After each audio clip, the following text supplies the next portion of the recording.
Hello and welcome to another EAPC Inside Campaigns. I'm joined here by Valon from NDI, and we're going to hear so much about what's happening in Kosovo.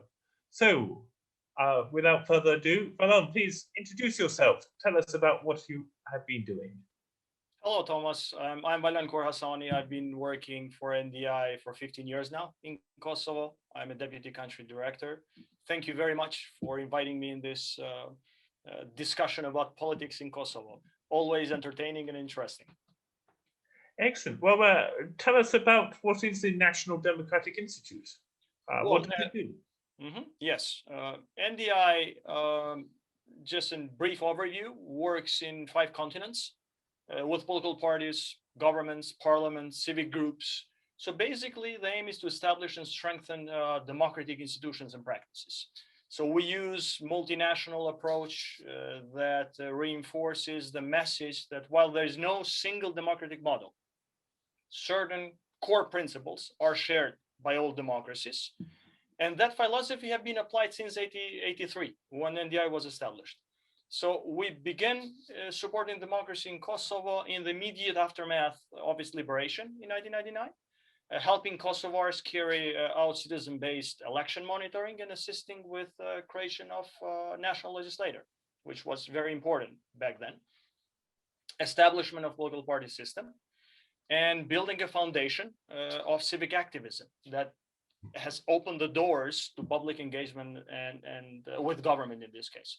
So basically our program aims to or seeks to improve legislative and political responsiveness to citizens' needs, also by assisting parties in policy development process, supporting constituency outreach, which is vital, caucus coordination, promoting openness and transparency in parliament, strengthening parliamentary capacities, and offering resources how they can do effective oversight and legislative action. Moreover, we support political participation of women, youth, and ethnic minorities. So as an institute, to wrap up, we are also focused on ensuring that all citizens basically can fully exercise their political rights. Example of this includes the technical support we give and training we give to Kosovo Serbs politicians seeking to integrate their communities in Kosovo governance system, especially municipalities in northern Kosovo, and activities such as conflict mitigation programs that explores communal relations with among Albanian Serbs and other ethnicities. Fantastic. It sounds fascinating. So tell us about a typical day for you. Getting used to a new normal, pretending to be normal, doing new things, obviously, unexpected. For those of us watching on record, this is done February 2021. So obviously you've just had an election, but obviously we're still in COVID. So tell us a bit more about that too. Sure. I mean, as you might know, coffee chats are something usual in the Balkans, and it's a common way of doing work and meetings. So that's what we're missing. However, in our daily typical work, we have a lot of virtual meetings, webinars, online trainings for our partners, a lot of screen times on report writing and reading. As Plato would put it, necessity is the mother of invention. So trying to find our way in the new normal. Obviously, COVID pandemic has affected all our programs, but we have been successfully moving almost 80% of our programs online. Also pushing our partners to move online as well, despite that Kosovo haven't foreseen a huge health crisis. However, we have seen political crisis, a lot of elections, which has impacted also our programs and impacted as well political developments in Kosovo overall. COVID related, the situation in the recent weeks has been stable within trends. Everybody sort of has some fears that this campaign and election might sort of push for a spike.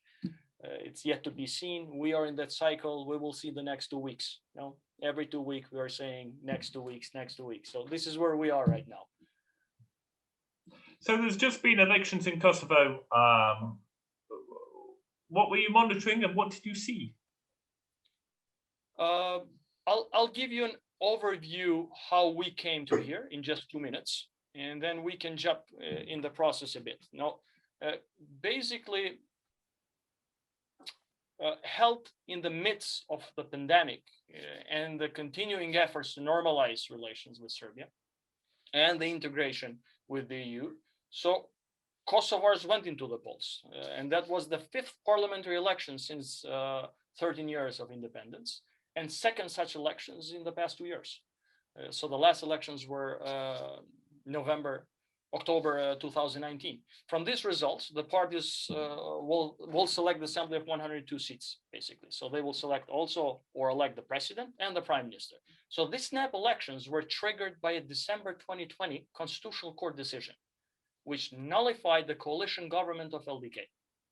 So back in March, the LDK has triggered the collapse of its coalition headed by Vetëvendosje movement and popular Prime Minister Albin Kurti after less than 2 months in the office.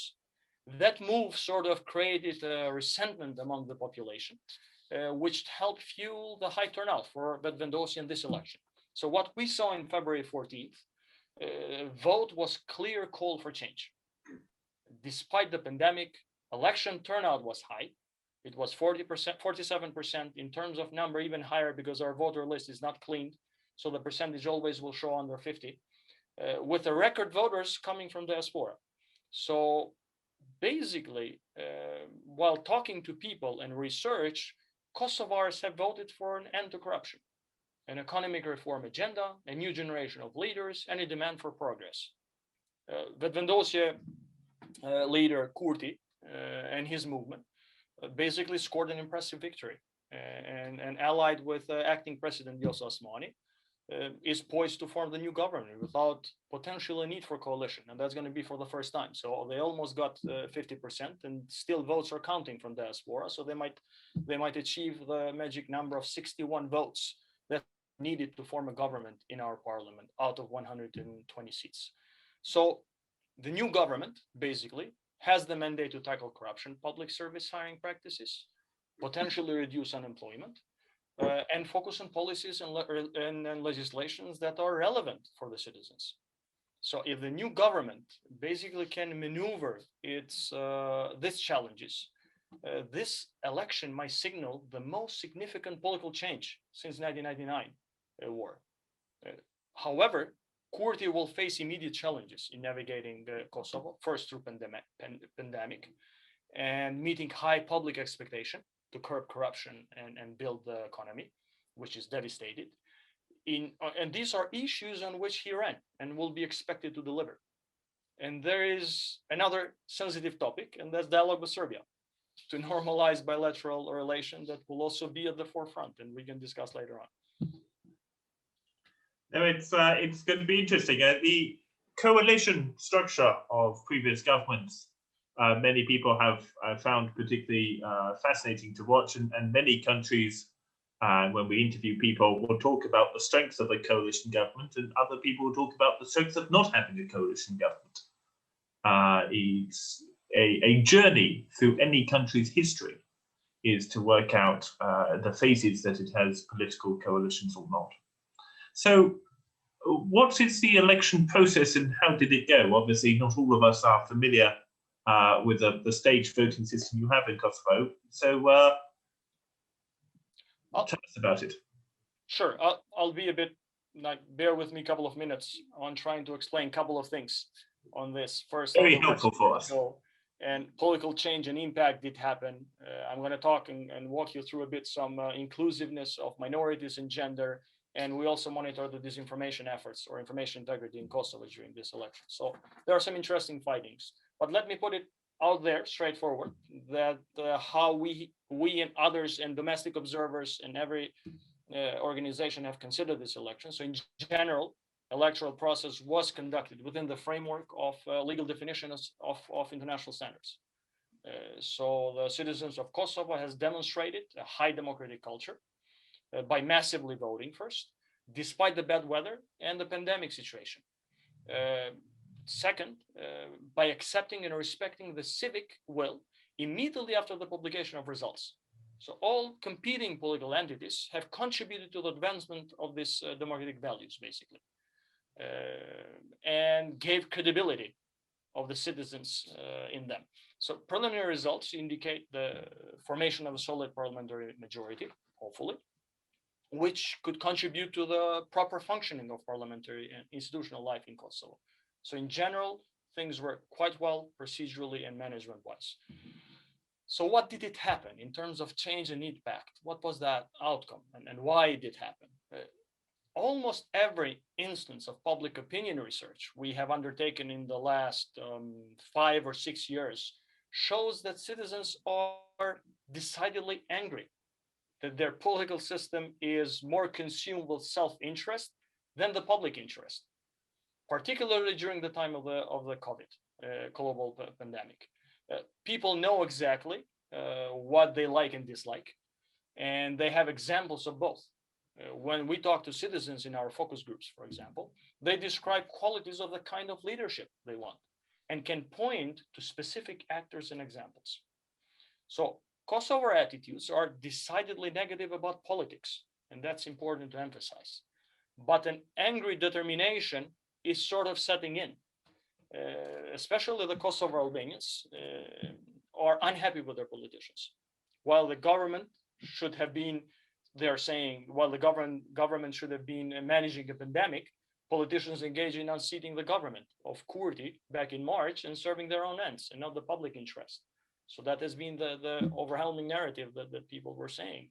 On the other hand, corruption in the form of nepotistic hiring practices is driving frustration attitudes towards weak economy and high unemployment.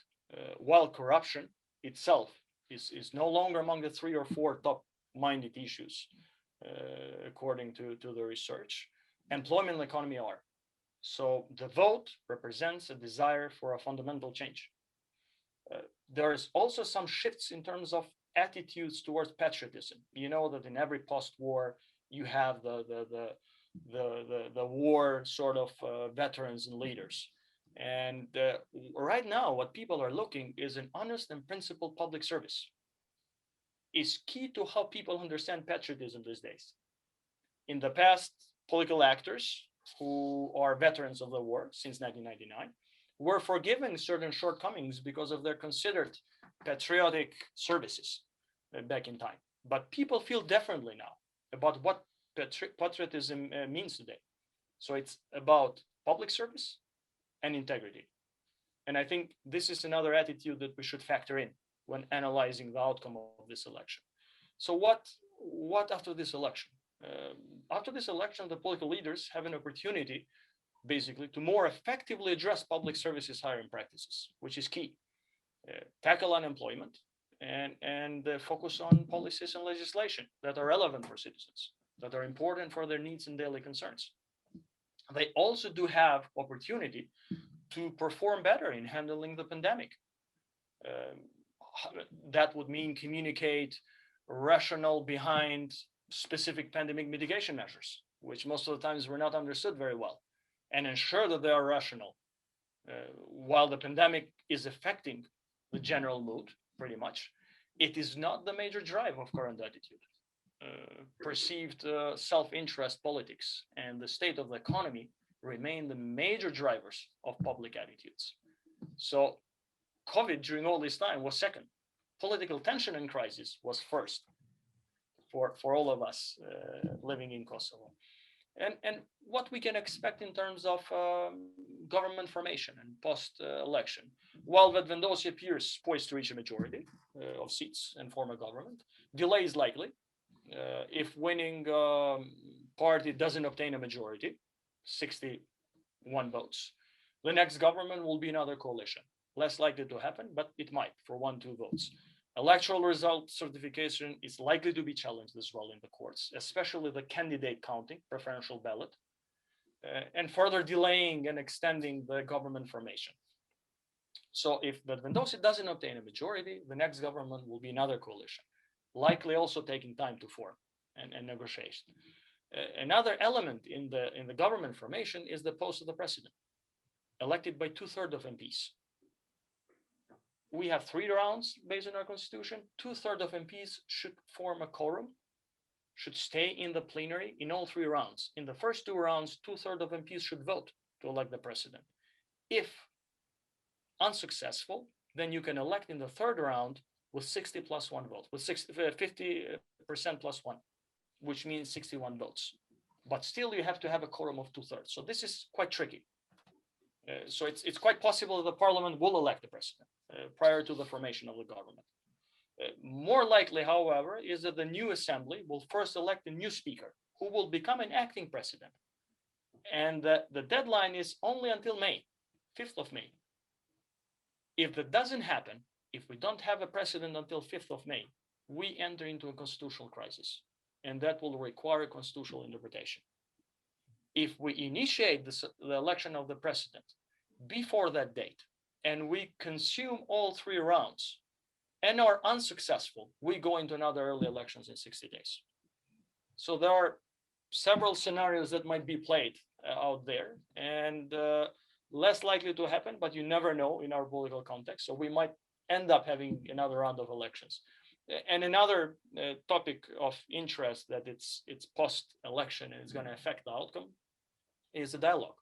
Worryingly, rhetoric around the Kosovo-Serb dialogue and the lack of perceived progress, basically, is allowing increasingly strident and intractable narrative to take hold.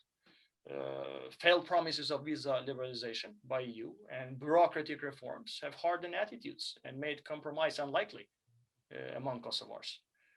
While the Brussels agreements, on the other hand, process has led to so-called assumed progress, there is little clarity about the future or impact to the lives of people, of Kosovars.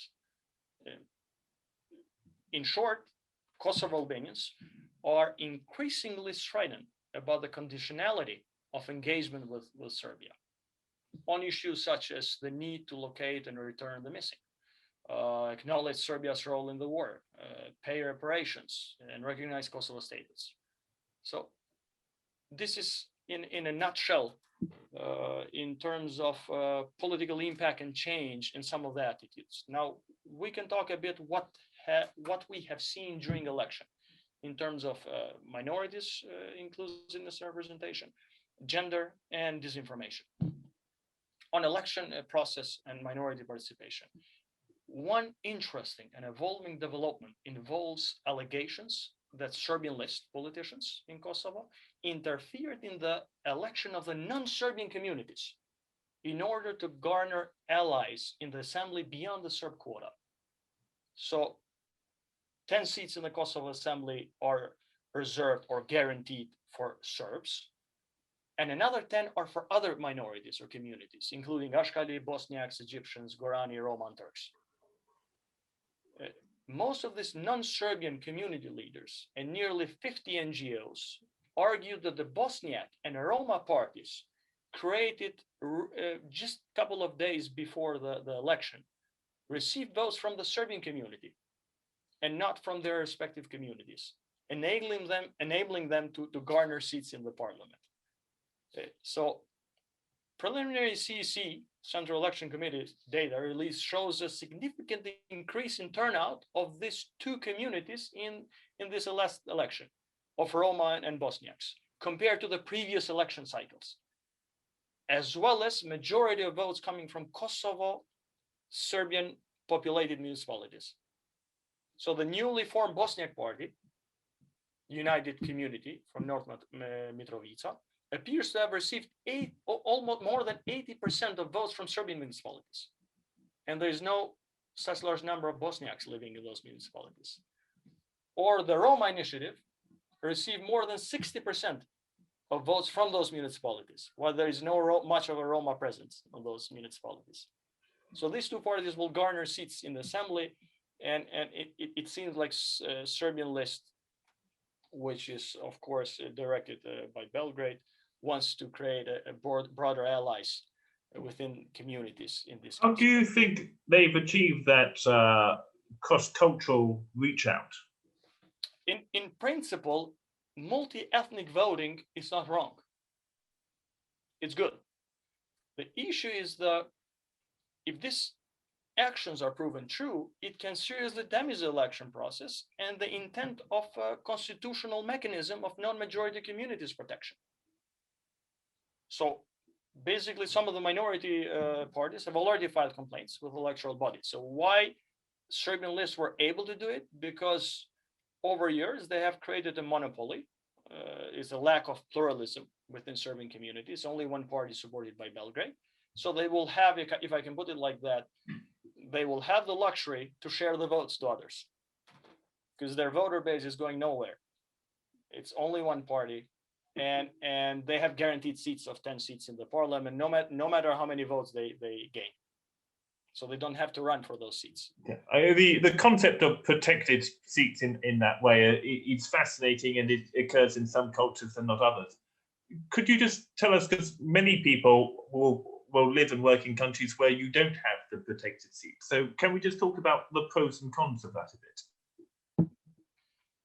Well, it's as we used to call it, a sui generis country in a sense of how we have built the system. Yeah. And this is deriving back from negotiations in Vienna through Ahtisaari package, which mediated the talks between Albanians and Serbs, which came to the final status of independence of Kosovo.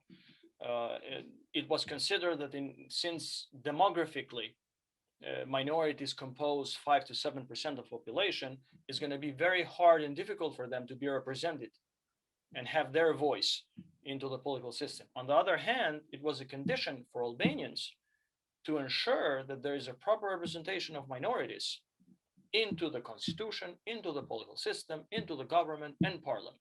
So that trade-off during the negotiation ended up with back then so-called reserve seats, now guaranteed seats.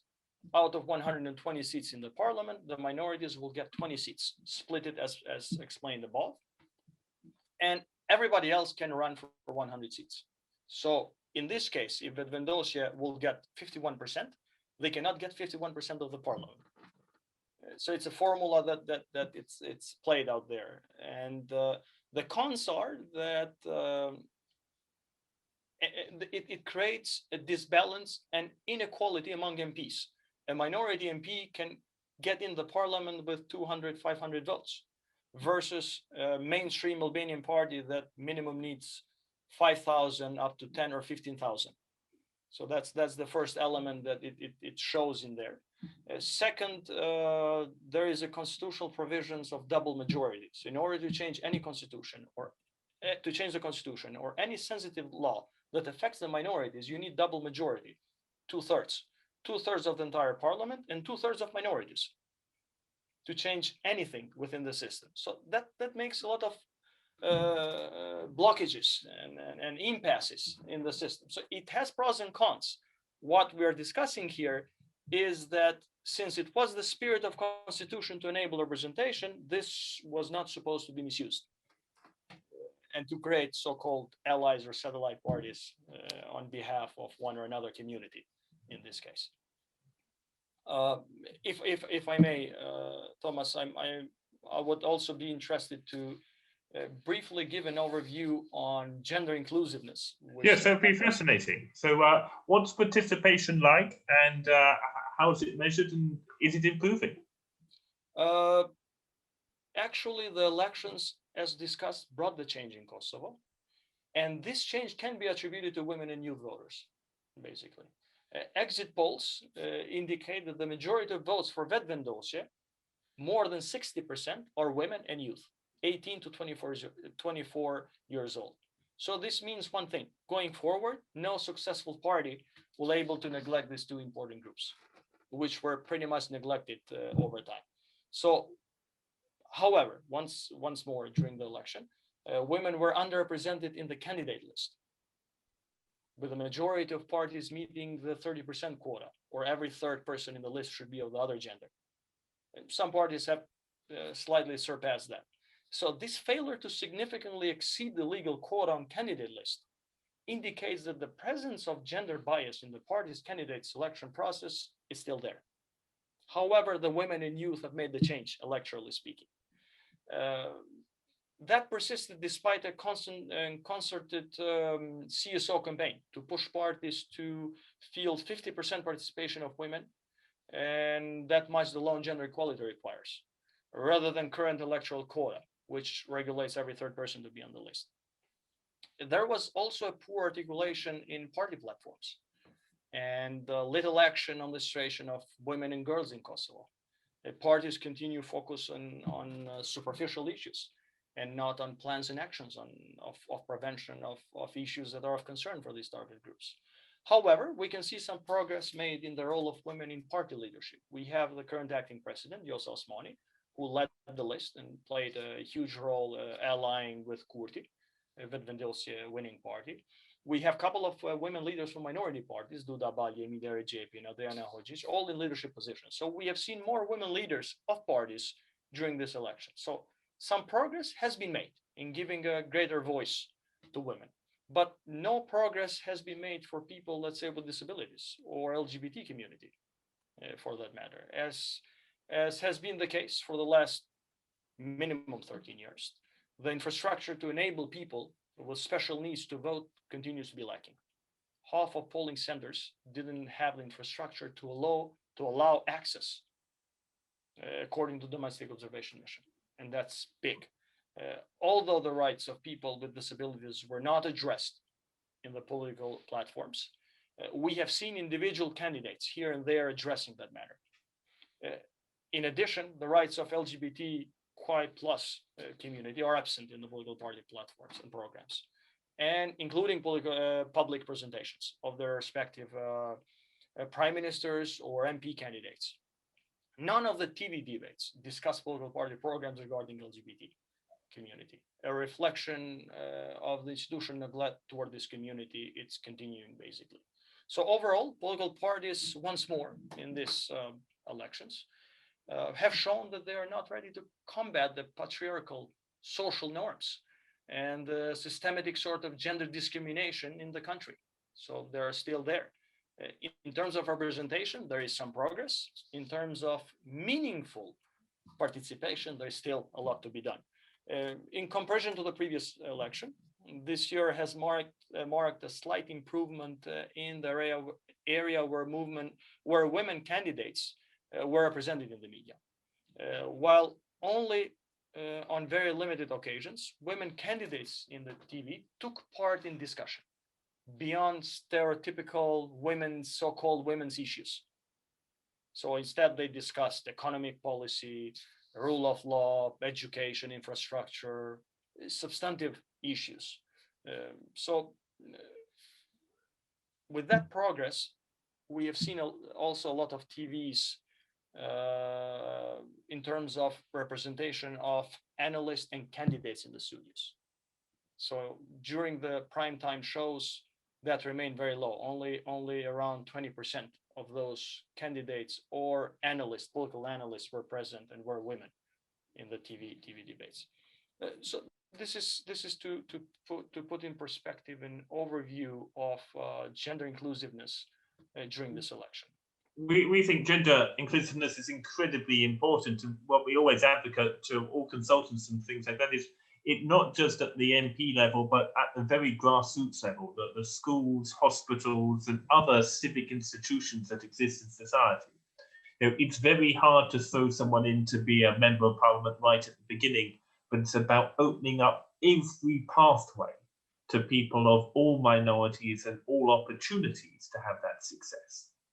And I'd be really interested about, that not just at the MP level, the last government, we had 6 people in the cabinet that were female. That was considered actually really quite impressive.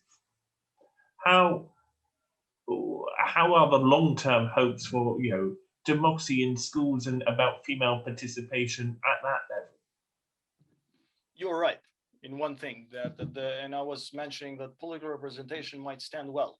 It might look good having an acting president or next future president, or having a couple of women ministers in top leadership positions. All those things are important to create space for representation.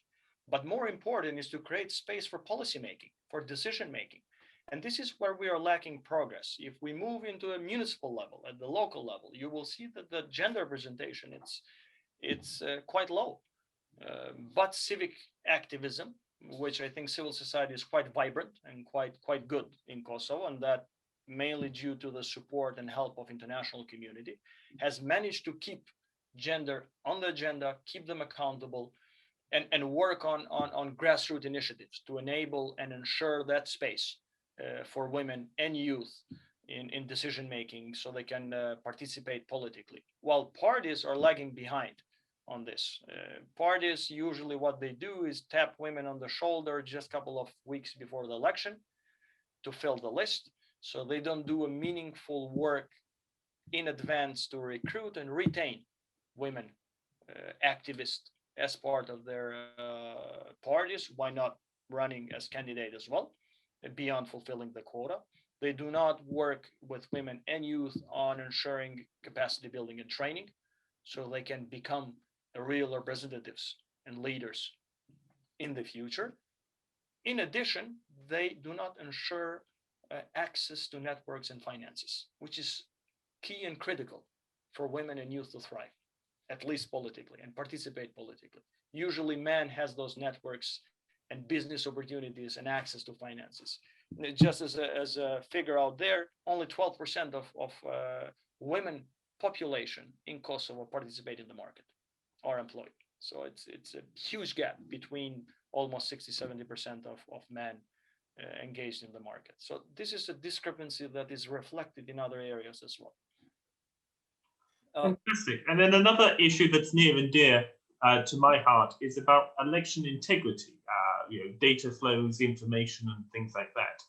I wondered if you could briefly touch on your work there to make sure information integrity is looked after. Absolutely. I mean, that's something that we have started just from last election, 2019. We've been monitoring both automated and manually elections then. We observed online media and social media environment around these elections. It should be noted that Kosovo has two information environments, one Albanian speaking environment, where the majority gets the information, and a Serbian speaking environment, where Serbian community in their municipalities get information, and mainly from Serbia. So we have two different information environments in Kosovo. So we have observing the social media and media portals. We saw that all political parties and most candidates were attacked with disinformation activity during the election period. I mean, that was obvious, especially candidates for prime minister and the presidential candidates. Moreover, even the head of Central Election Commission, which is a woman, was attacked. And were disinformation efforts towards that. So this information disorder included doctored pictures and videos, included false media articles, included misleading headlines and content. So there appears, however, to be very limited fact-checking by journalists as well, which is very critical in this environment. A new trend, what we have seen in these elections, were the memes created and spread on Instagram, involving doctored pictures and videos aiming to push forward different narratives and attacking some of the political leaders and candidates. In Serbian language, we have seen that most of the memes were created in online media or portals, but also some in Facebook and Twitter.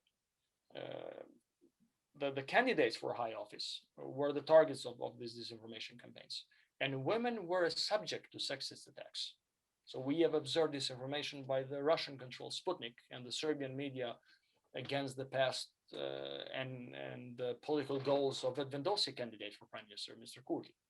As well as in Albanian media, we have seen attacks and disinformation against another candidate for prime minister, Enver Hoxha, which comes from PDK.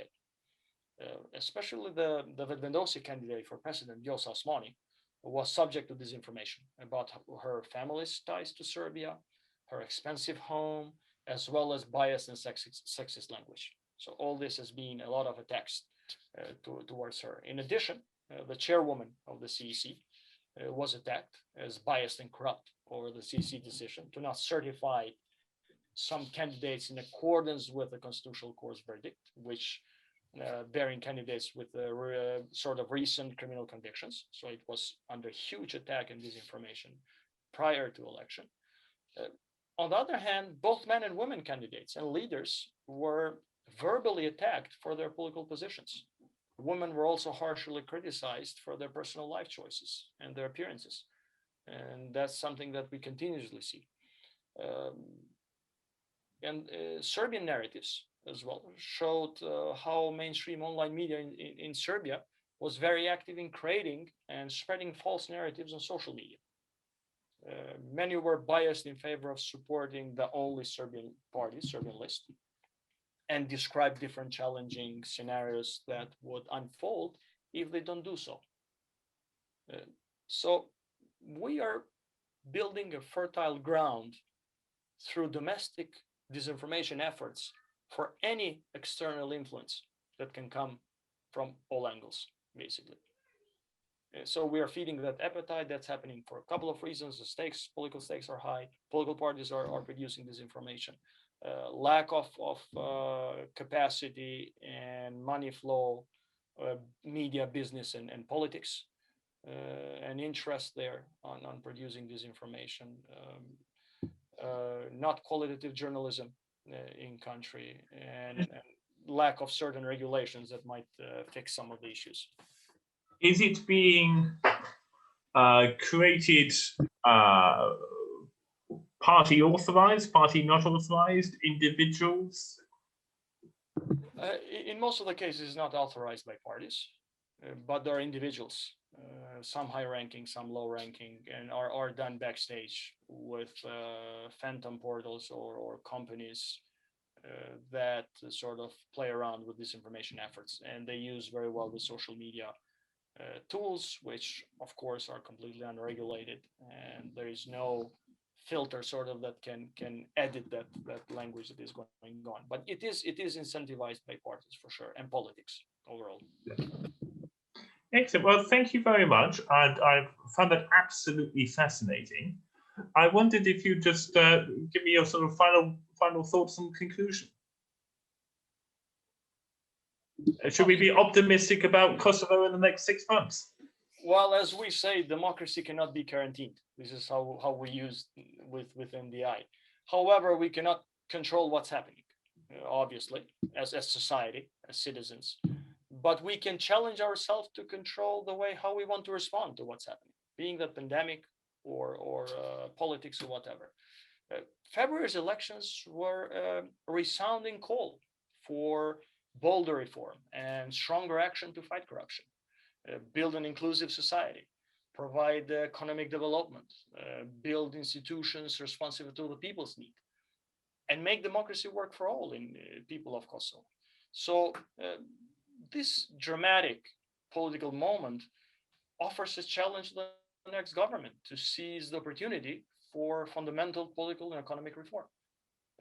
The people of Kosovo just voted for a better life and will hold its leader accountable. And I hope they will continue keeping their leaders accountable. We as NDI, we will continue to follow events closely and see how the certified results and the government is formed. The next government of Kosovo might be first without a coalition government. If so, it will have a unique opportunity to effect change, but also a difficult hurdle in meeting a high expectation of the people. So there are plenty of opportunities. There are plenty of challenges as well moving ahead. Fantastic. Well, a huge thank you to you and a huge thank you to the NDI for all the hard work you do. And I want to encourage everyone to continue watching the EAPC channel. And I'm really grateful for all of our followers. I know there's many of you there that are absolutely fascinated with all the intricacies of elections. So thank you. And I look forward to doing another interview with someone soon. Thank you very much. Thank you very much, Thomas. Looking forward. Thanks.